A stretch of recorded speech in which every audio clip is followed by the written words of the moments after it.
जहांगीरपुरी उपद्रव को लेकर रोज एक के बाद एक नए नए सवाल हैं, जिसको लेकर देश में मचा बवाल है। तो मैं लेकर आया हूं इंडिया का सवाल है। नमस्कार, मैं हूं मनीष अवस्थी, हाजिर हूं आपका अपना पसंदीदा डिबेट शो इंडिया का सवाल लेकर। 16 अप्रैल को हनुमान जयंती पर दिल्ली जब से झुलसी है, दिल्ली इसी गुत्थी में उलझी है कि दंगे किसने किए, किसने भड़काए। पुलिस भी इन्हीं सवालों को तलाश रही है। लेकिन दंगे के आरोपी अंसार की कुछ तस्वीरों के वायरल होने के बाद मुद्दा ये बन गया है कि असामाजिक अंसार किसका है। बीजेपी और आम आदमी पार्टी में गुत्थम गुत्था चल रही है। पहले दंगे फिर अंसार का मामला अभी भी जारी ही था कि आज जहांगीरपुरी के दंगा प्रभावित इलाके में अवैध निर्माण पर एमसीडी के बुलडोजर दौड़ने लगे। पहले पत्थर बरसे, अब बुलडोजर दौड़े। इधर बुलडोजर चले, उधर सियासत शुरू हो गई। विपक्ष ने अतिक्रमण पर बुलडोजर चलाए जाने की तुलना संविधान पर बुलडोजर चलने से की है। तो वहीं यूपी बीजेपी ने कहा है कि यूपी वाला बुलडोजर दिल्ली में दौड़ पड़ा। अपने मेहमानों से बात करें उससे पहले आप देखिए इंडिया का सवाल की ये रिपोर्ट।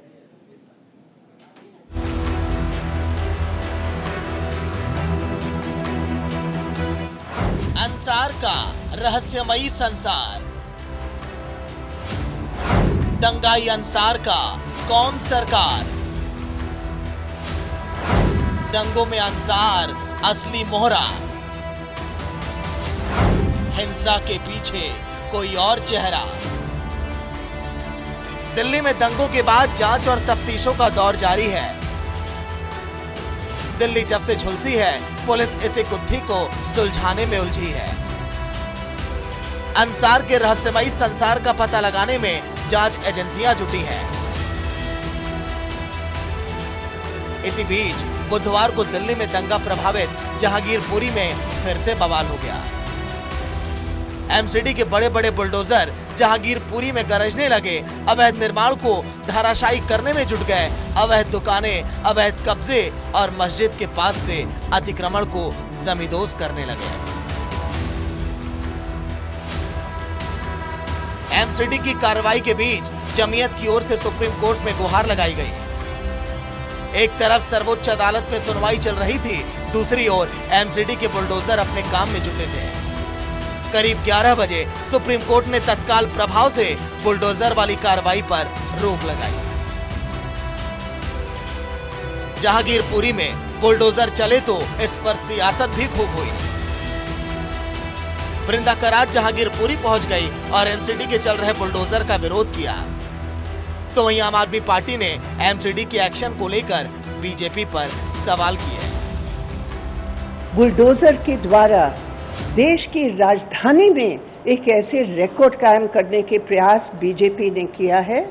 सुप्रीम कोर्ट की हस्तक्षेप से न्याय को राहत मिली है। देश भर में जगह जगह दंगे भारतीय जनता पार्टी करवा रही है। गुंडई और लफंगई सरेआम भारतीय जनता पार्टी करा रही है, दंगे भाजपा करा रही है। और ये आज जो बुलडोजर की बात कर रहे हैं, अगर भारत देश में दंगे रोकने हैं तो भारतीय जनता पार्टी के हेडक्वार्टर्स पे, उनके मुख्यालय पर बुलडोजर चलाइए। हम गारंटी देते हैं कि अगर भाजपा के मुख्यालय पे बुलडोजर चलेगा तो दंगे रुक जाएंगे। यही लोग कराते हैं दंगे। दिल्ली का क्या माहौल बना दिया। बुलडोजर बवाल अब गुरुवार तक के लिए थम गया, क्योंकि इस पर सुप्रीम कोर्ट में अब गुरुवार को सुनवाई होगी। लेकिन अंसार पर बवाल अभी थमा नहीं है, क्योंकि जिस अंसार को पुलिस ने दंगे के आरोप में गिरफ्तार किया, वही दंगे का मास्टरमाइंड बताया जा रहा है। उसी के इशारे पर दंगों की प्री प्लानिंग हुई थी। लेकिन अंसार की कई पॉलिटिकल तस्वीरें भी वायरल हो रही हैं, जिसे लेकर आम आदमी पार्टी और बीजेपी के बीच फोटो वॉर अब छिड़ गई। दोनों पार्टियां अंसार की तस्वीरें शेयर कर रही हैं और एक दूसरे पर अंसार का साथी होने का आरोप लगा रही हैं। हनुमान जयंती के दिन दिल्ली के जहांगीरपुरी इलाके में दंगे हुए। ये दंगे किसने करवाए, आज उसका सच पूरी दिल्ली के सामने, पूरे देश के सामने आ गया है। इन दंगों में जो मुख्य आरोपी है अंसार, जिसे दिल्ली पुलिस ने गिरफ्तार किया है, वो अंसार भारतीय जनता पार्टी का नेता है। ये सबूत है कि अंसार, जिसने जहांगीरपुरी में दंगे भड़काए, जिसने जहांगीरपुरी में जो पत्थर चले, जहांगीरपुरी में जो हिंसा हुई, उसको करवाने वाले भारतीय जनता पार्टी के नेता थे। आज ये सच्चाई सामने आ गई। और यहाँ पर अभी जो यहाँ अंसार नाम का जो पकड़ा गया है वो आम आदमी पार्टी का पदाधिकारी है। आम आदमी पार्टी के विधायक और उनके मंत्रियों के साथ उसके फोटो आए हुए हैं। जिस तरह से धीरे धीरे बातें बहुत सामने आएंगी, तो इस तरह के लोगों को संरक्षण देना ये बिल्कुल गलत है। जिस अंसार पर सियासी उथल पुथल मची है, आखिर दंगों का मास्टरमाइंड वो कौन है? आपको बता रहे कि अंसार, जो कि दिल्ली से बंगाल आया था, कबाड़ और दूसरे धंधों से बहुत जल्द जहांगीरपुरी में अपना अंपायर खड़ा कर लिया। कहते हैं कि वो लोग जल्द कामयाबी की सीढ़ियां चढ़ते हैं जिनके रास्ते गलत होते हैं। अंसार का पुलिस रिकॉर्ड भी उसकी तस्दीक करता है। अंसार का क्रिमिनल इतिहास। पुलिस रिकॉर्ड्स में अंसार पर कई मामले, कई बार दिल्ली पुलिस ने गिरफ्तार किया। गैम्बलिंग एक्ट के तहत करीब 5 केस दर्ज। मारपीट लड़ाई झगड़े में 2 मामले दर्ज। और अब अंसार पर जहांगीरपुरी में हिंसा का आरोप लगा है। जहांगीरपुरी हिंसा मामले में दर्ज दिल्ली पुलिस के एफआईआर के मुताबिक जब शोभा यात्रा सी ब्लॉक की जामा मस्जिद के पास पहुंची तो अंसार अपने 4-5 साथियों के साथ आया और शोभा यात्रा में शामिल होने से बहस करने लगा,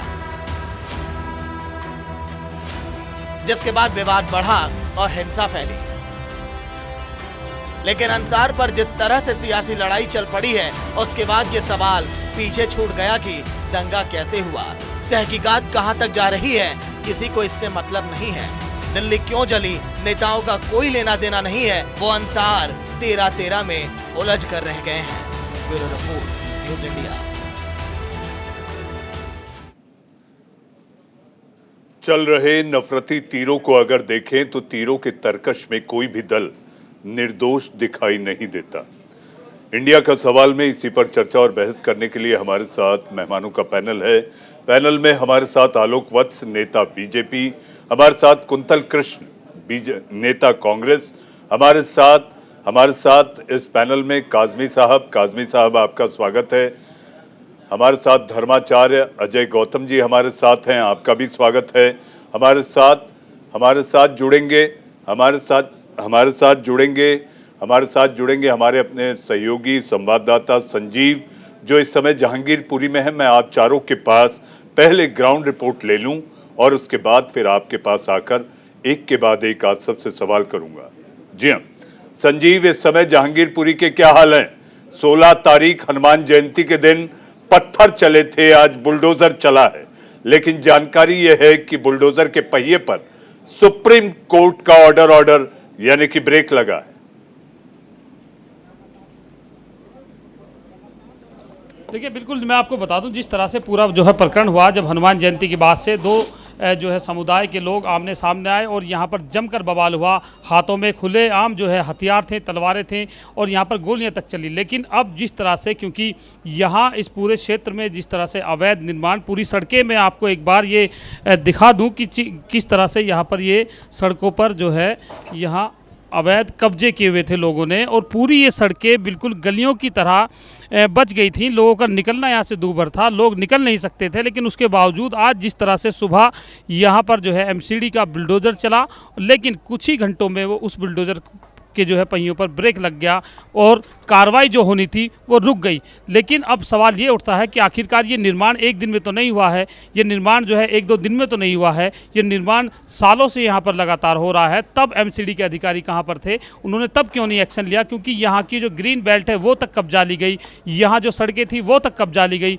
बड़े बड़े कबाड़ के गोदाम खोल दिए गए और यहाँ पर ऐसी गतिविधियों का अंजाम दिया जा रहा था जो कि कानून की नज़र में अपराध हैं। यहाँ पर तमाम तमाम ऐसे असामाजिक तत्व रह रहे थे, असामाजिक लोग रह रहे थे जो कि यहाँ आए दिन वारदातों का अंजाम देते थे। लेकिन अब जिस तरह से सुप्रीम कोर्ट ने पूरे मामले को लेकर के संज्ञान लिया है, कल इसमें सुनवाई होनी है। अब इसमें सियासत भी गर्म हो गई है, जो पक्ष और विपक्ष एक दूसरे पर आरोप लगा रहे हैं, और वहीं अब कांग्रेस का भी कहना है कि ये भाजपा और आम आदमी पार्टी की मिलीभगत है, तो आम आदमी पार्टी कह रही है कि भाजपा की मिलीभगत है। तो इस तरह से अब जो है इसमें राजनीति भी शुरू हो गई है। जी राजनीति भी शुरू हो गई है। संजीव, आप जहांगीरपुर से लगातार तमाम अपडेट्स दे रहे हैं, आप वहीं बने रहें, आपके पास कुछ और ताज़ा जानकारी के लिए लगातार आते रहेंगे।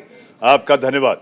जी हाँ, बढ़ते हैं अपने पैनल की ओर। पैनल में हमारे साथ आलोक वत्स साहब, अली अब्बास काजमी साहब, नेता एसपी, और हमारे साथ ब्रजेश गोयल, आम आदमी पार्टी के आप नेता हैं, आप भी हमारे साथ जुड़ चुके हैं। हमारे साथ कुंतल कृष्ण, नेता कांग्रेस और धर्माचार्य, पंडित अजय गौतम जी हमारे साथ हैं।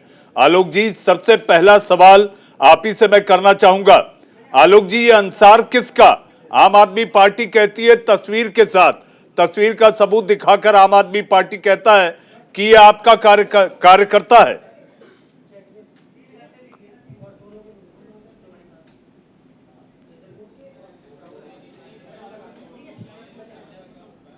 हमारे साथ आम आदमी पार्टी के नेता ब्रजेश गोयल साहब हैं। ब्रजेश जी, आवाज आ रही है? बिल्कुल आ रही है जी, आवाज मुझे आ रही है। ब्रजेश जी, अंसार तेरा आप कह रहे हैं बीजेपी का, वो कह रहे हैं आपका पदाधिकारी है। देखिए मनीष भाई, मैं 2-3 चीजें सबसे पहले आपके सामने रखना चाहूंगा।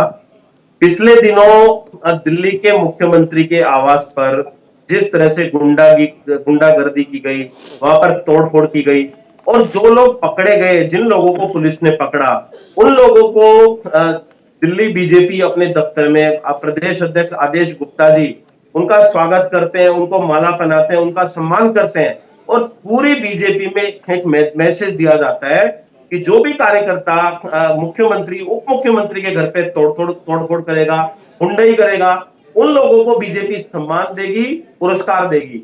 उसके बाद से पूरी बीजेपी के कार्यकर्ताओं में एक होड़ मच गई है गुंडई करने की, दबंगई करने की, और उसके बाद से ये सिलसिला चालू है। मैं आपको एक बात रखना चाहूंगा आपके सामने।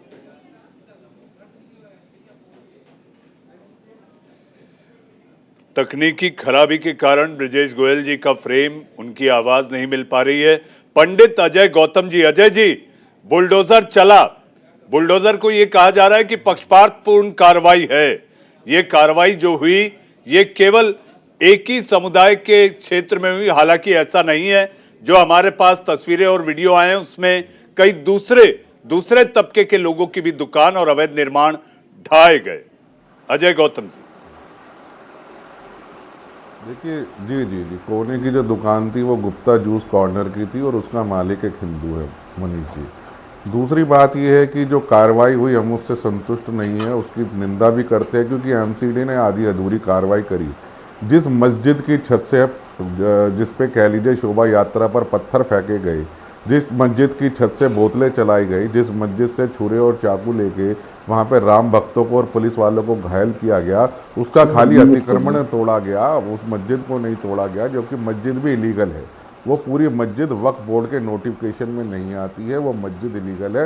उस मस्जिद को सबसे पहले तोड़ा जाना चाहिए था, और इसमें कोई पक्षपातपूर्ण वाली कार्रवाई नहीं है।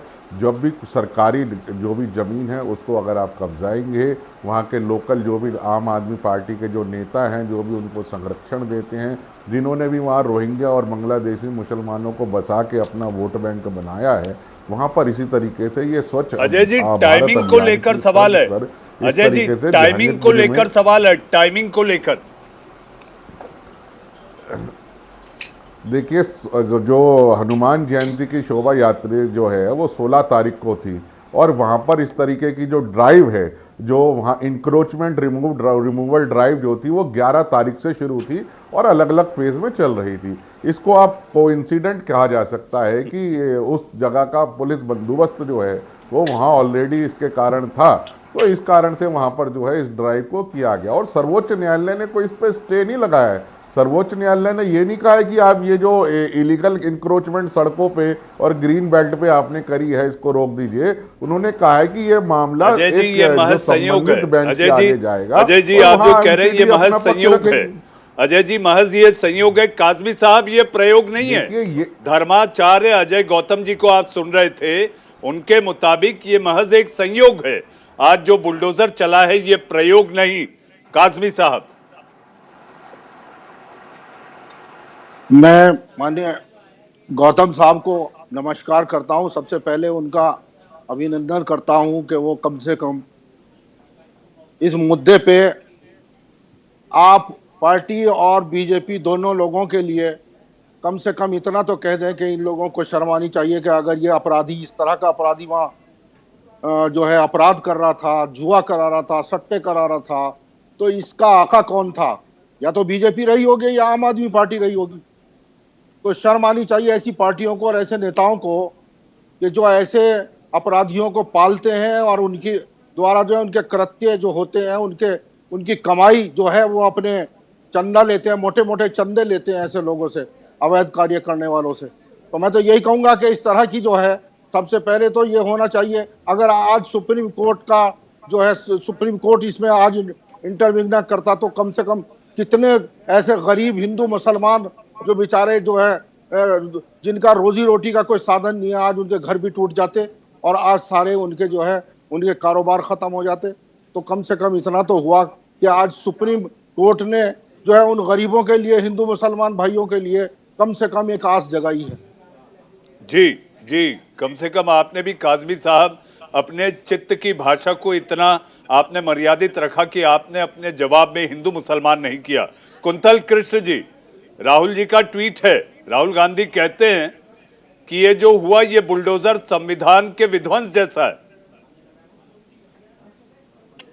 मनीष जी, मैं चूंकि आपने सवाल सीधा सीधा पूछा है इसलिए मैं बिल्कुल सीधा सीधा जवाब देना चाहता हूं।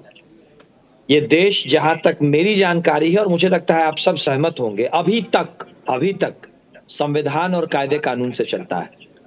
अचानक से दंगे भड़कते हैं या भड़काए हुए दंगे होते हैं। मैं तो ये कहूंगा कि अचानक से सुनियोजित राजनीतिक साजिश की तरह दंगे करवाए जाते हैं और उसके बाद बुलडोजर प्रकट हो जाता है, एमसीडी के ऑफिशियल्स आते हैं और यह भी महज संयोग है कि भाजपा उस एमसीडी में सर्वे सर्वा होती है। साहब, इस देश में आज भी कानून है, ये सुप्रीम कोर्ट के इंटरवेंशन से प्रूफ हो गया और ये अचानक से बुलडोजर आ जाते हैं और अतिक्रमण की बात हो जाती है। कुछ कायदे कानून की भी बात होती है या नहीं होती है? मैं, हमारे बीच में हमारे बड़े भाई की तरह हैं पंडित जी, वो बैठे हुए हैं, तो मैं कहना चाहता हूं कि पंडित शब्द का ही मतलब होता है पांडित्य से, और जो व्यक्ति अपने नाम के आगे पंडित लिखता हो उसको बातें उस तरीके से करनी चाहिए जिस तरीके से बातें हैं। साहब, ये आप कब तक इस देश में आरएसएस के एजेंडा को कब तक आप लोग लेके चलेंगे? सिर्फ और सिर्फ पोलराइज करने की बात, हर चीज को कानून से ऊपर। क्या इस देश को डेमोक्रेसी से डिक्टेटरशिप की तरफ ले जाने की कोशिश हो रही है? इस पे आप क्यों नहीं सोचते हैं? अभी वहां के हमारे साथी कह रहे थे कि 11 तारीख से एमसीडी का इंक्रोचमेंट, एंटी इंक्रोचमेंट ड्राइव चल रहा था। इतना बड़ा महज संयोग, दंगे होते हैं और दंगे के 2 दिन के बाद ही पुलिस बल की नियुक्ति हो जाती है। और अगर एमसीडी इस बात को कह रही है कि 11 तारीख को पुलिस बल उपलब्ध नहीं था, तो ये अपने मन में कहने वाली बात है या इनके पास कोई कागजी कार्रवाई, कोई कागजी प्रूफ है? अगर ये कागजी प्रूफ नहीं है तो मनीष जी, ये उतना ही बड़ा सवाल है जितना बड़ा सवाल इस चीज का है कि जब दिल्ली पुलिस ने परमिशन नहीं दी थी उस शोभा यात्रा की, उस संवेदनशील इलाके से गुजरने की, तब वो शोभा यात्रा दिल्ली पुलिस की बड़ी व्यवस्था के बीच उस संवेदनशील इलाके से कैसे गुजरी थी? यह उतना ही बड़ा सवाल है। अगर एमसीडी कह रही है कि हमने 11 तारीख को पुलिस बल की मांग की थी और पुलिस बल हमें नहीं मिला था, तो क्या इसका कागजी कोई उनके पास सबूत है? अगर नहीं है तो ये दोनों सवाल बहुत बड़े हैं। और उस दिन के सवाल के लिए तो मैं सीधे सीधे इस देश के गृह मंत्री को कटघरे में खड़ा करना चाहता हूं। दिल्ली पुलिस डिनाई करती है परमिशन उस संवेदनशील इलाके से, और जब शोभा यात्रा निकलते रहती है तो गृह मंत्रालय की दिल्ली पुलिस भारी भरकम संख्या में उस शोभा यात्रा के साथ मौजूद रहती है। यह भी कोइंसिडेंस है? कितने कोइंसिडेंस होंगे इस देश में? कुंतल इस जी, देश का कुंतल जी, गृह मंत्री अमित शाह साहब ने कहा है कि 16 तारीख के दंगों और उपद्रव को लेकर जो भी दोषी मिले उसको ऐसी कड़ी सजा दो कि वो नजीर बन जाए, उसमें रंग रूप ना देखा जाए, रंग ना देखा जाए वो भगवा है या हरा, सजा होनी चाहिए अगर दोषी है तो। उनके मनीष जी मैं ये सवाल पूछना चाहता हूं भारत के गृह मंत्री से कि सिर्फ भगवा हरा या नीले की बात ही नहीं, क्या खाकी भी उसमें शामिल होगा? उनका ये जो निष्पक्ष जांच का आदेश है उसमें क्या खाकी भी शामिल होगा? क्योंकि उस खाकी को टेलीविजन चैनल्स पे बार बार ये आ रहा है, वीडियो टेप्स निकल रहे हैं कि 15 तारीख को बहुत बड़ी संख्या में लोग इकट्ठे थे। इसका इंटेलिजेंस फेलियर। दूसरा, जब दिल्ली पुलिस ने इस बात की अनुमति नहीं दी थी संवेदनशील मामला बताते हुए, तो फिर दिल्ली पुलिस की बंदोबस्ती में वो यात्रा कैसे निकली? मनीष जी, मैं आपसे 30 सेकंड और चाहूंगा। मैं आपको एक उदाहरण देना चाहता हूं। बिहार में एक जिला है सिवान, वहां के प्रशासन ने इसी तरह के संवेदनशील इलाके में यात्रा की परमिशन नहीं दी थी रामनवमी के दिन, और यात्रा जब गुजरने लगी तो वहां के प्रशासन ने उसको रोका और रोकते हुए उसी वक्त 50 FIR किए। सिवान बिहार का एक संवेदनशील जिला है और वहां पे एक दंगे को रोक लिया गया। उसी तरीके से अगर उसी तर्ज पर आप देखें तो VHP और बजरंग दल के नेताओं पर भी FIR हुई है। हमारे साथ ब्रिजेश गोयल जी हैं। मुझे जानकारी दी गई है कि ब्रिजेश जी आप केवल 5:30 बजे तक हैं। ब्रिजेश जी, एक बार बताइए कि ये अंसार जो कि मास्टरमाइंड माना जा रहा है, आज उसकी पुलिस रिमांड भी 3 दिन के लिए और बढ़ा दी गई क्योंकि वही उगलेगा राज, किसके कहने पर उसने ये उपद्रव किया, करवाया? आखिर सोनू चिकना, यूनुस चिकना और सोनू किसके कहने पर धाए कर रहा था अपनी पिस्तौल से? ब्रिजेश जी, ये आपका पदाधिकारी ऐसा बीजेपी कह रही है? देखिए, एक फोटो अभी मेरे मोबाइल पे भी कुछ दिन पहले आई थी और तमाम सोशल मीडिया पे घूम रही है कि वो बीजेपी का उसने पट्टा पहना हुआ है, बीजेपी के किसी नेता के जुलूस में वो शामिल भी हुआ है। तो वो निश्चित रूप से जो सोशल मीडिया पे भी देखा हमने कि बीजेपी का ही कार्यकर्ता है, जैसा मैंने कहा। और देखिए, फोटो जैसा कहा कि आपने, ये पुरानी फोटो होगी, उसके बाद में उसने बीजेपी ज्वाइन की है। तो कहने का मतलब ये है कि ये सारे जो चीजें हो रही हैं कहीं ना कहीं, और देखिए अवैध निर्माण की जहां तक बात है, दिल्ली में 20 साल से MCD में भारतीय जनता पार्टी का शासन है। और मनीष जी, MCD के अंडर में जितना ये एनक्रोचमेंट है, भवन निर्माण है, ये सारा MCD के अंडर में आता है। तो बीजेपी कार्रवाई, आज तक बीजेपी कहां थी कि ये अवैध निर्माण कैसे हुए? और जिन पार्षदों ने, जिस मेयर ने, जिन नेताओं ने संरक्षण देके, पैसा खाके, भ्रष्टाचार करके ये अवैध निर्माण कराए, उनके खिलाफ कार्रवाई कौन करेगा?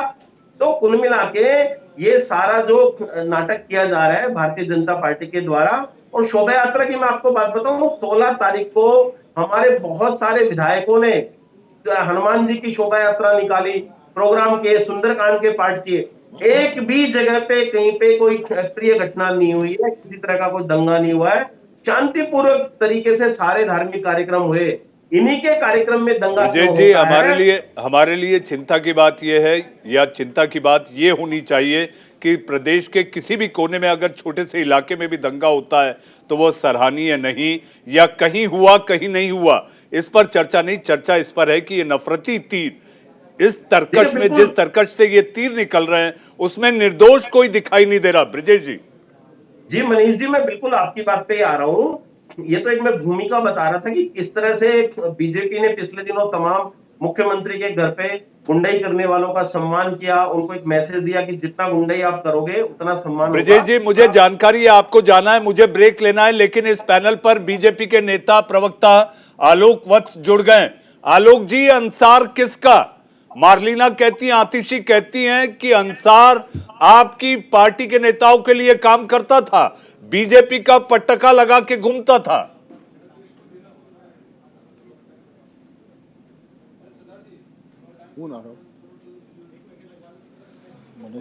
आलोक जी, आप अपनी आवाज, आलोक जी अनम्यूट करें आप।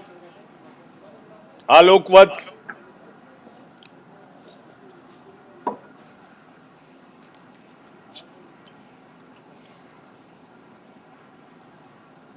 काट दीजिए।